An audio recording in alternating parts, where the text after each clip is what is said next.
നമസ്കാരം. ഞാൻ നിങ്ങളോട് മുൻപിൽ അവതരിപ്പിക്കാൻ പോകുന്നത് സെക്കൻഡ് ഇയറിലെ chapter 3 individuals duty towards society എന്നുള്ളതാണ്. ഈ വീഡിയോ 2 ഭാഗങ്ങളായിട്ടാണ് എടുത്തിരിക്കുന്നത്. ഒന്ന്, നമ്മളതിൻ്റെ what are the qualities that an individual should acquire to do his responsibilities towards society. അതിൽ ആദ്യത്തെ പാർട്ടിൽ വരുന്നത് 6 ഭാഗങ്ങളാണ്. രണ്ടാമത്തെ പാർട്ടിലും അടുത്ത 6 ഭാഗങ്ങൾ. നമ്മൾ അക്വയറിന്റെ ക്വാളിറ്റികളെ കുറിച്ചാണ് ഞാൻ നിങ്ങളോട് ഇവിടെ സംസാരിക്കുന്നത്. നമ്മുടെ ഈ ചാപ്റ്റർ അതിനെക്കുറിച്ചാണ് ഡീൽ ചെയ്യുന്നത്. ഒന്നാമത്തെ ക്വാളിറ്റി എന്ന് പറയുന്നത് ബ്രദർഹുഡ് ആണ്. Brotherhood express concern for those in distress and take steps to alleviate the sufferings. ഭൂമിയിൽ ഉള്ള എല്ലാ മനുഷ്യരും സഹോദരി സഹോദരന്മാരാണെന്നുള്ള ആ ബോധ്യത്തിൽ നിന്നാണ് ബ്രദർഹുഡ് ഉണ്ടായി വരുന്നത്. മറ്റുള്ളവരുടെ വിഷമങ്ങളെ നമ്മളുടെ വിഷമതകളായി തിരിച്ചറിയാനുള്ള ആ കഴിവ്.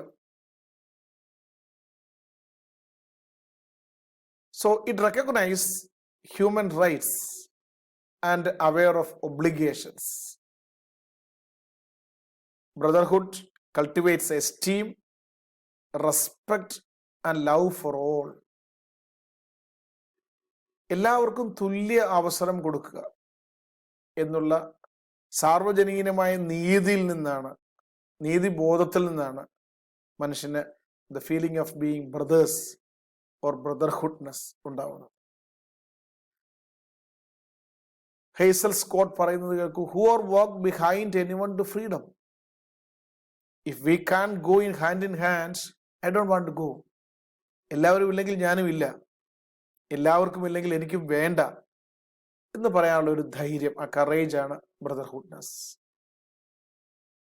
ഇന്ന് ലോകത്തിന്റെ സമ്പത്തും അധികാരങ്ങളും എല്ലാം തന്നിലേക്ക് തന്നെ ആയിത്തീരണമെന്ന് ഓരോരുത്തരും കരുതുന്നിടത്ത് ഈ ബ്രദർഹുഡിന്റെ ആ ഫീലിംഗിന് ഉള്ള ഇമ്പോർട്ടൻസ് വല്ലാതെ കൂടിക്കൊണ്ടിരിക്കുകയാണ്.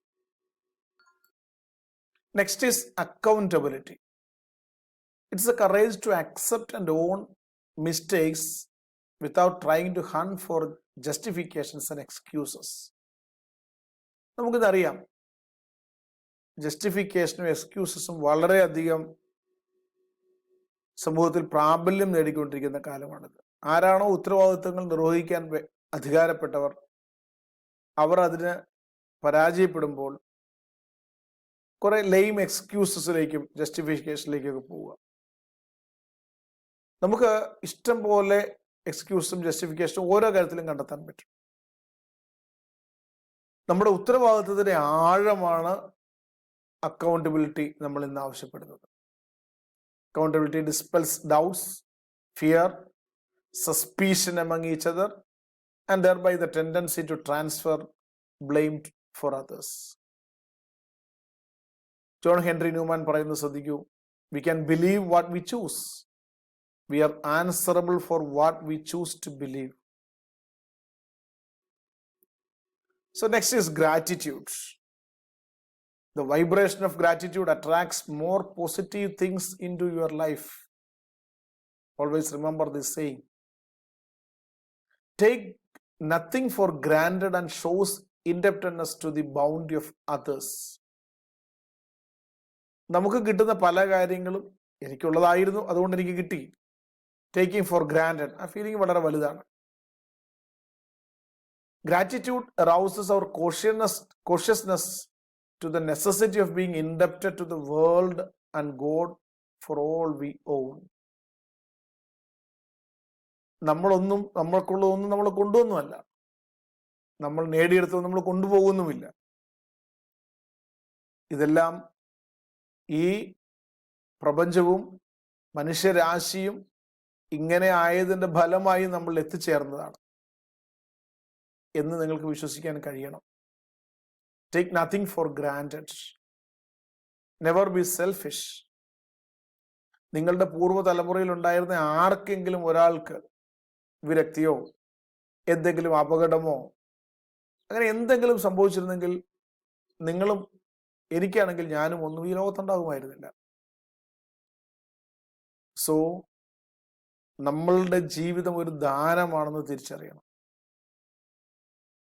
വളരെയധികം നമ്മുടെ മുൻപിൽ നടന്നുപോയ വളരെയധികം ആൾക്കാരുടെ ഒരു ദാനമാണ്. So be sensitive to the feeling of others. Gratitude helps to overcome self centred attitudes. എനിക്ക് മാത്രം മതി, ഞാൻ മാത്രമേ ഉള്ളൂ എന്നുള്ള ആറ്റിറ്റ്യൂഡിൽ നമുക്ക് രക്ഷപ്പെടാൻ പറ്റും. ആൻഡ് മറ്റുള്ളവർ നന്ദിയുള്ളവരായിരിക്കുക. And it enables to work for the good of others. മറ്റുള്ളവരുടെ നന്മയ്ക്ക് വേണ്ടി വർക്ക് ചെയ്യുക.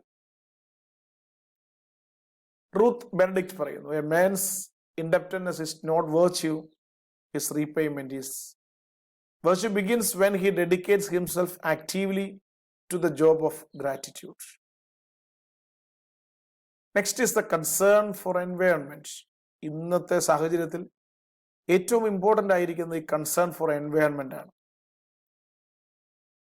ഒരിക്കൽ അല്ലെങ്കിൽ ഇതുവരെ നടന്നു വന്ന മനുഷ്യൻ ഈ നമ്മുടെ പ്രപഞ്ചത്തെ അല്ലെ നമ്മുടെ പ്രകൃതിയെ വളരെയധികം എക്സ്പ്ലോയിറ്റ് ചെയ്തു. ഒരു ചെറിയ എക്സാമ്പിൾ പറഞ്ഞാൽ, ഫോസിൽ ഫ്യൂവൽസ്, നമ്മൾ ഈ പെട്രോൾ ഡീസലൊക്കെ കണ്ടുപിടിച്ച് ഉപയോഗിക്കാൻ തുടങ്ങിയിട്ട് 150 വർഷമായിട്ടുള്ളൂ. ഭൂമിയിൽ അവശേഷിക്കുന്ന അല്ലെങ്കിൽ ഭൂമിയിലുള്ള ഉണ്ടായിരുന്ന മുഴുവൻ ഫോസിൽ ഫ്യൂവലിന്റെ 85% മനുഷ്യൻ ഉപയോഗിച്ച് കഴിഞ്ഞു 150 വർഷം കൊണ്ട്. ഓരോ വർഷം കഴിയുന്തോറും അതിന്റെ ഉപഭോഗം കൂടിക്കൊണ്ടിരിക്കുകയുമാണ്. ഈ രീതിയിൽ മുമ്പോട്ട് പോയാൽ ഇനി കൂടി വന്നാൽ 20-25 വർഷം. സോ ഇങ്ങനെയെല്ലാം 1950കളിൽ ഭൂമിയിലുള്ള വെള്ളത്തിന്റെ more than 50% pure drinkable water ആയിരുന്നു. ഇന്നത് ലെസ് ദാൻ 3% ആണ്. സോ ഇങ്ങനെ everything is being exhausted. So environment പറയുന്നത് air, water, soil, animals, plants, microbes, everything that is there on the planet Earth. അപ്പോൾ നമ്മൾ ഇന്ന് ആവശ്യപ്പെടുന്നത് ബഹുമാനമാണ്. Respect, appreciate the life, protect the life and environment, and try to degenerate whatever is depleted. നഷ്ടപ്പെട്ടു പോയതിനെ പുനരുദ്ധരിക്കുക എന്നുള്ള ഉത്തരവാദിത്വം നമുക്കുണ്ട്. Concern for the environment forces us to do the gifts of nature judiciously, avoiding waste and destruction. ഒരേ സമയം ഇന്ന് ലോകത്തിൽ വളരെയധികം ആൾക്കാർ പട്ടിണി കിടക്കുമ്പോൾ അവരുടെ ആവശ്യത്തിൽ വേണ്ടതിലധികം ഫുഡ് നമ്മൾ വേസ്റ്റായി കളയുന്നുണ്ട്. പാവപ്പെട്ടവന്റെയും ആർഭാടത്തിന്റെയും തീന്മേശകളിൽ നശിച്ചു പോകുന്ന ഭക്ഷണ പദാർത്ഥങ്ങൾ വിശപ്പ് അനുഭവിക്കുന്ന മക്കളുടെ എല്ലാവർക്കും ധാരാളമാണ്. So the concern for the environment inculcates a sense that everything in nature are interrelated and interdependent. നിങ്ങൾ തനിച്ചല്ല, നിങ്ങളോ ഞാനോ തനിച്ചല്ല. നമുക്ക് മാത്രമായി എന്തെങ്കിലും ആവാനും പറ്റില്ല. നമ്മൾ ഈ നേച്ചറിൽ കാണുന്ന എല്ലാവരും, എല്ലാ വസ്തുക്കളും പരസ്പരം ഇന്റർറിലേറ്റഡ് ആണ്. In nature there are neither rewards nor punishments. പലപ്പോഴും നമ്മൾ അങ്ങനെ എടുക്കാറുണ്ട്. നേച്ചറിന്റെ ശിക്ഷ, പ്രകൃതിയുടെ ശിക്ഷ. No rewards nor punishments. There are consequences. ഇംഗർസോളിന്റെ ഒരു പ്രവചനാത്മകമായ ഒരു സ്റ്റേറ്റ്മെന്റ് ആണ്. മഗ്നാനിമിറ്റി, നിങ്ങൾക്കിവിടെ കാണുന്ന ഈ ഫോട്ടോയിൽ കാണുന്ന മദർ തെരേസ മഗ്നാനിമിറ്റിയുടെ എപ്പിറ്റോമാണ്. It is the quality of mind which elevates us above all that is mean and petty. Magnanimity makes us sensitive to emotional and psychological needs of others. മറ്റുള്ള ആൾക്കാരുടെ വൈകാരികമായ ആവശ്യങ്ങളുടെ മുൻനിർത്താനുള്ള നമ്മുടെ കഴിവ് അല്ലെ നമ്മൾ ഇന്ന് ആവശ്യപ്പെടുന്നതാണ് magnanimity. It motivates us to help people in all possible ways. It is large-heartedness and liberal in dealing with people. ഹൃദയ വിശാലതയാണ് magnanimity. Readiness to overlook the faults and weakness of others. It is donating time, energy, imagination, and talents in a spirit of self-sacrifice, and is driven by the force of love and sympathy and not by pity. മറ്റുള്ളവനോട് ദയാവായ്പോടെ ചെയ്യുന്ന നിങ്ങളുടെ ഉള്ളിൽ നിന്ന് വരുന്ന സ്നേഹം കൊണ്ട് പ്രേരിതമായി സമയവും നിങ്ങളുടെ ഊർജവും നിങ്ങളുടെ കഴിവുകളും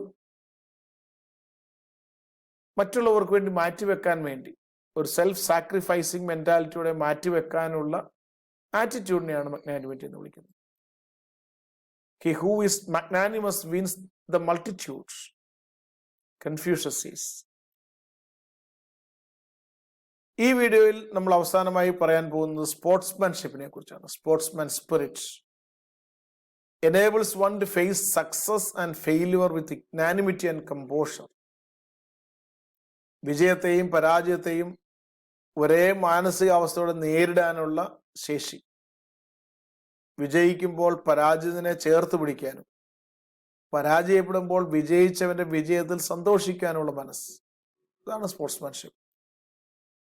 Sportsmanship rejects all foul play and always prompts to do the just because others deserves it. It builds friendship, unity, team spirit, attitude of give and take and respect for others. It's a part of being winner is the ability to be a good loser. The greatest test of courage on earth is to bear defeat without losing heart. തകർന്നു പോകാതെ പരാജയത്തെയും നേരിടാനുള്ള കഴിവ്, അതാണ് sportsmanship. Robert Ingersoll പറയുന്നു. നമുക്ക് നമ്മുടെ സഹജീവികളോടുള്ള ഉത്തരവാദിത്വങ്ങൾ ചെയ്തു തീർക്കണമെങ്കിൽ ഇങ്ങനെയുള്ള ക്വാളിറ്റികൾ നമ്മൾ നേടിയെടുത്തേ മതിയാവും. ഈ ജനസിൽ വരുന്ന മറ്റുള്ള ക്വാളിറ്റികളെ കുറിച്ച് നമുക്ക് അടുത്ത വീഡിയോയിൽ സംസാരിക്കാം. Thank you.